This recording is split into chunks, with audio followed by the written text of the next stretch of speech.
keinginan saya untuk mempertahankan segala potensi-potensi yang ada di desa kami. Nah, perjalanan itu dimulai pada tahun 2009. Saya memulai dengan melihat dulu desa saya ini ada potensi apa sih untuk pariwisata.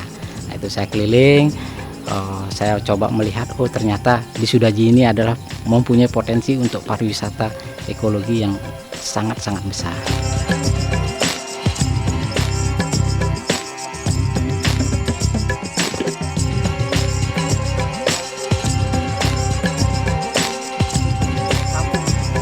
Potensi desa yang saya runutkan adalah bahwa inilah desa kami, inilah makanan kami, inilah keseharian kami, dan ini budaya kami, dan ini patut rasanya buat tamu-tamu diketahui, karena mungkin kalau sekarang mencari hal seperti ini sulit di daerah lain. Itulah yang saya sangat tonjolkan di Sudaji ini, dan setiap tamu yang masuk ke sini saya terima sebagai keluarga. Itu yang mungkin membuat mereka merasa suka dan senang.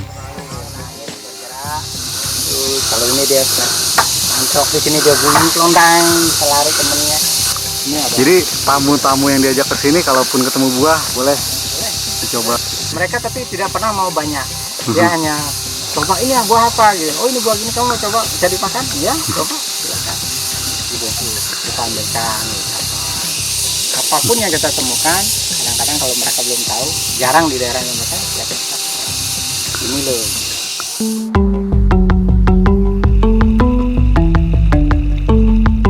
Dari tahun ke tahun akhirnya berkembang dan berkembang, semakin banyak tamu-tamu terutama yang berminat untuk ekologinya dan alam dan sebagainya.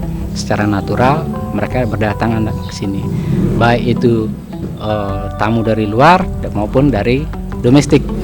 Nanti begitu mereka trekking seperti ini, baru saya jelasin, tadi malam kamu makan apa, kemarin siang kamu makan sambal apa. Ini loh pohonnya. Jadi itu mereka, ini pohonnya namanya begini. Kita kasih contoh deh. Ini loh buahnya sebelum jadi sambal, ini sebelum kering, sebelum macam-macam. Kita jelaskan itu.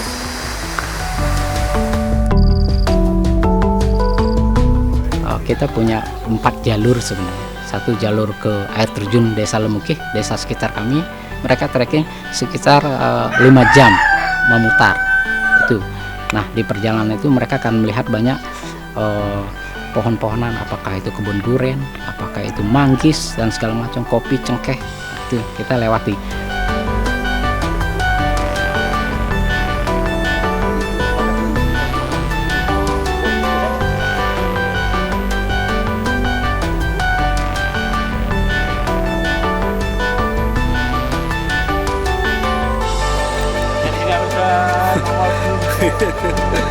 Iya.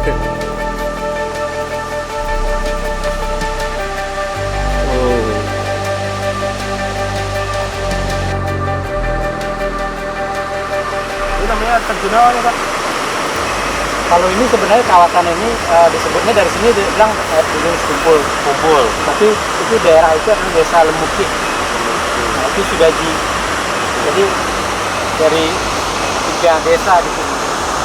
Airnya ada, kawasannya ada di Lemukih, yang menikmatkan itu tetap putih.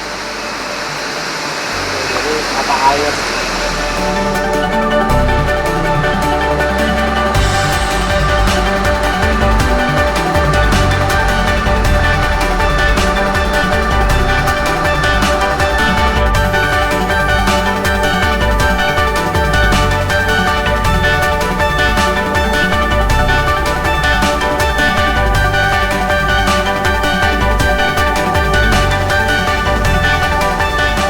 Kalau trekking kita biasanya dari Sudaji jalan sampai sini, kemudian tamu ini akan menikmati air terjun ini di sini. Setelah itu kita akan jalan memotong jalan ke sana. Nah, di situ ada jalan, kelihatan ada bambu-bambu itu, jalan setapak kecil naik sampai ke atas sana. Itu jalur trekking kami itu. Nah itu sedikit ada tantangan tapi menarik kali karena kita harus pegangan di akar-akar gitu. Naik, baru kita akan sampai di puncak istirahat, nah, baru turun keliling sampai di pinggir kali sana sampai ke Sudaji.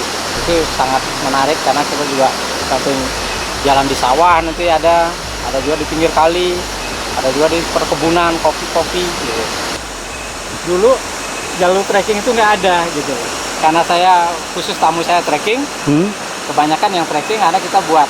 Dulu kita trekking pertama sekali lewat kali, nah sekarang kita coba bikin, nah di sana itulah kita bikin, termasuk istri saya juga ikut membuatnya, jadi kita merayap itu, berusaha meratakan tanah, merapikan buat tangga naik.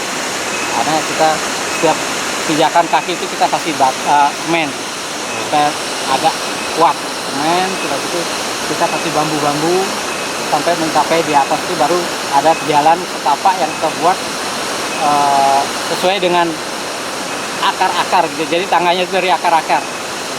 Dan sampai ke atas. Nah di atas itu baru ada kebun orang. Jadi disitulah kalau di puncak kita istirahat.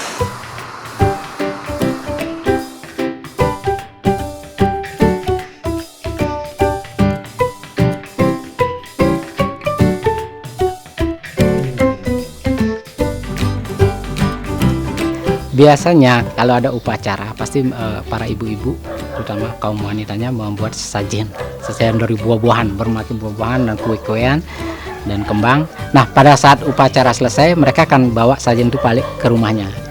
Nah kami sering menemukan hal seperti itu. Saya sedang mengantar trekking, tiba-tiba di pernah perjalanan ada ibu-ibu atau kaum wanita tuh yang membawa sajian yang sudah selesai dipakai. Masyarakat kami dengan kepada siapapun mereka akan ramah gitu, menawarkan ayo silahkan ambil meskipun mereka nggak kenal. Waduh mereka tuh merasa waduh saya ini kok ditawarin ini, dia pasti akan bertanya boleh nggak saya ambil ini pak gitu ya. Nah, saya bilang silahkan, itu masyarakat kami seperti itu, inilah keramahan kami. Anda masuk Sudaji seperti keluarga Sudaji ya.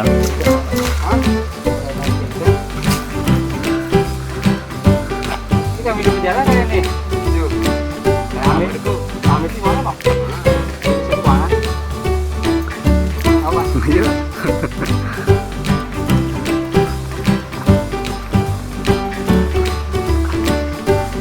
Pada awalnya ada rasa pesimis dari teman-teman, apa sih Sudaji ini nggak ada apa-apa kok. Tapi mereka belum tahu sebenarnya daerah sana sendiri. Tapi saya sudah tahu, gitu karena saya jalan.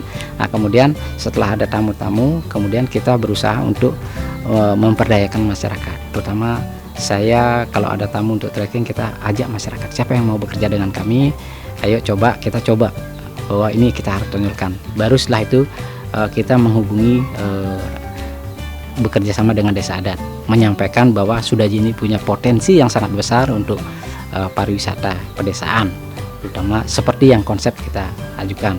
Dan desa adat pun menyambut dengan baik. Kami bekerja juga dengan teman-teman yang pemerhati desa wisata yang seperti yang saya ajukan konsep saya itu. Kemudian karena berkembang, banyak teman-teman juga yang mendukung.